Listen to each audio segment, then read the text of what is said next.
Good afternoon बच्चों। आज की क्लास में हम सोशल डेवलपमेंट यानी कि सामाजिक विकास के बारे में चर्चा करेंगे। शिशु जब जन्म लेता है तो वह पूर्णतः निर्बल, असहाय एवं आश्रित अवस्था में होता है।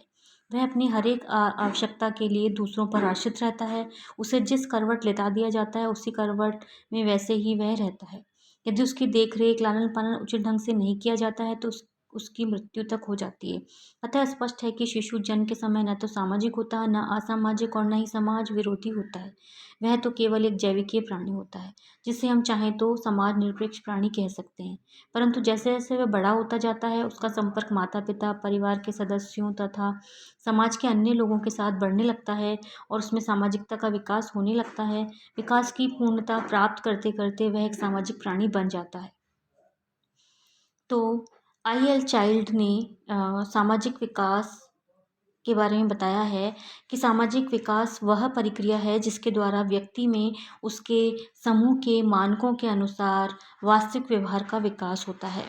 इसी तरह से हरलॉक ने कहा है कि सामाजिक विकास से तात्पर्य उस योग्यता को अर्जित करना है जिसके द्वारा सामाजिक प्रत्याशाओं के अनुसार व्यवहार किया जा सके। अतः निश्चित रूप से यह कहा जा सकता है कि सामाजिक विकास वह प्रक्रिया है जिसके द्वारा व्यक्ति समाज द्वारा निर्धारित व मान्य मूल्यों, दर्शनों, मानकों, संस्कृतियों, अभिवृत्तियों, परंपराओं आदि को सीखता है तथा उसी के अनुसार व्यवहार करता है।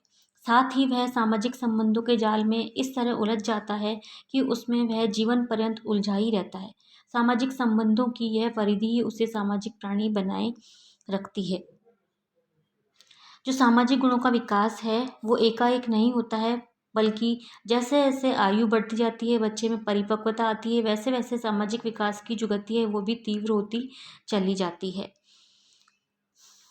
इस समय विकास जो होता है उसमें एक पठार आता है, फिर मंद गति से विकास होता है, फिर सामाजिक विकास में प्रतिगमन यानी रिग्रेशन दिखाई देता है।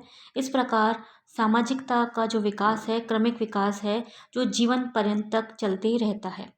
बालक समाज में रहकर माता पिता, साथियों, आसपास के लोगों, शिक्षकों एवं समाज के अन्य लोगों से देखकर सीखता है और उसे अपने जीवन में अपनाता है।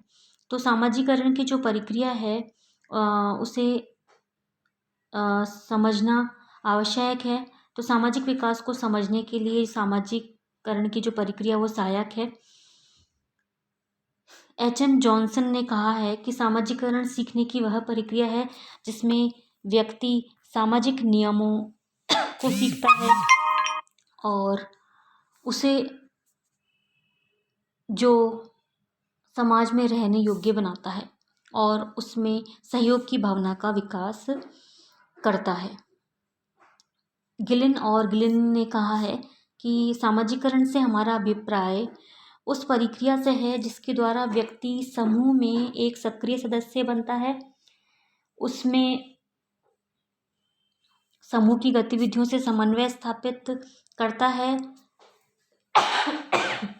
समूह की परंपराओं को ध्यान में रखता है तथा सामाजिक परिस्थितियों से अनुकूलन करके अपने साथियों के प्रति सहन शक्ति की भावना का विकास करता है।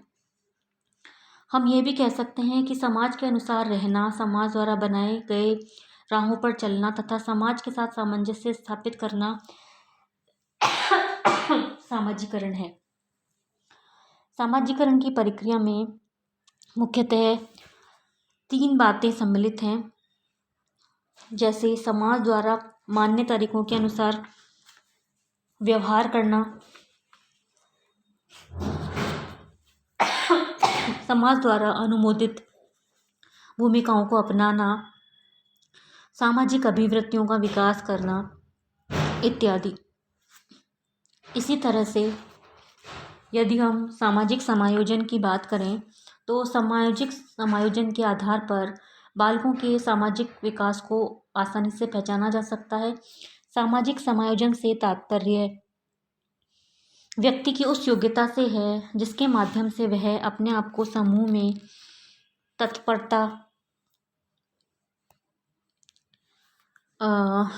तत्परता से समायोजित कर लेता है तथा जिसके द्वारा उसकी विशिष्ट पहचान बनती है।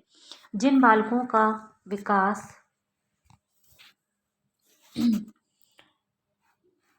सामाजिक समायोजन को बनाए रखने के लिए अच्छा होता है, तो उसी तरह से उनका सामाजिक विकास भी उतना ही अच्छा होता है। वह यह अच्छी तरह जानता है कि अपने अभिभावकों, शिक्षकों, मित्रों, आगंतुकों एवं अजनबियों के साथ किस तरह से व्यवहार करें ताकि लोग उसे स्वीकार करें। कुछ लोग प्रतिकूल परिस्थितियों में भी दूसरे लोगों के साथ अच्छा सामाजिक समायोजन स्थापित कर लेते हैं, जबकि कुछ लोग अनुकूल परिस्थितियों में भी सामाजिक समायोजन स्थापित नहीं कर पाते हैं। सामाजिक समायोजन का बालकों के संवेगों से भी गहरा नाता रिश्ता है। वे बालक जो नकारात्मक संवेगों से ग्रस्त रहते हैं, उनका सामाजिक समायोजन गड़बड़ा जाता है। भय, क्रोध, चिंता, आक्रामकता, द्वेष, ईर्ष्या आदि नकारात्मक संवेग हैं जो सामाजिक विकास के सबसे बड़े दुश्मन हैं। वहीं धनात्मक संवेगों की अनुभूति करने वाले बालकों का सामाजिक समायोजन अच्छा होता है। हंसमुख, मृदुभाषी, सहयोगात्मक रवैया अपनाने वाले बालकों का सामाजिक समायोजन अच्छा होता है। इसी प्रकार बहिर्मुखी बालकों का सामाजिक समायोजन अंतर्मुखी बालकों की तुलना में अच्छा होता है। सामाजिक स्वीकृति की इच्छा। बालकों में बचपन से ही सामाजिक स्वीकृति प्राप्त करने की प्रबल इच्छा विद्यमान होती है। वह जब पालने में रहता है तभी से समझने लग जाता है कि वह घर के लोगों की खुशी का केंद्र बिंदु है। माता पिता एवं परिवार के सदस्य उसे जितना अधिक प्यार दुलार करते हैं, उसे उतनी ही अधिक खुशी मिलती है। बालकों की उम्र जैसे जैसे बढ़ती जाती है, वैसे वैसे उनमें सामाजिक स्वीकृति पाने की जो लालसा है वह भी बढ़ती जाती है।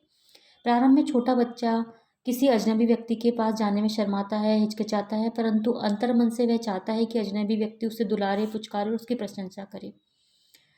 बालक इस बात के लिए भी उत्सुक रहता है कि माता पिता एवं घर के बड़े लोग उसकी क्रियाकलापों पर ध्यान दें, उसकी बातों को ध्यान से सुने। परंतु यदि माता पिता उसकी बात को ध्यान से नहीं सुनते हैं तो वह अपमानित और लज्जित महसूस करता है। नतीजा यह होता है कि बालक क्रोधी, चिड़चिड़ा, निषेधात्मक व्यवहार करने वाला, असहयोगी प्रवृत्ति वाला बन जाता है।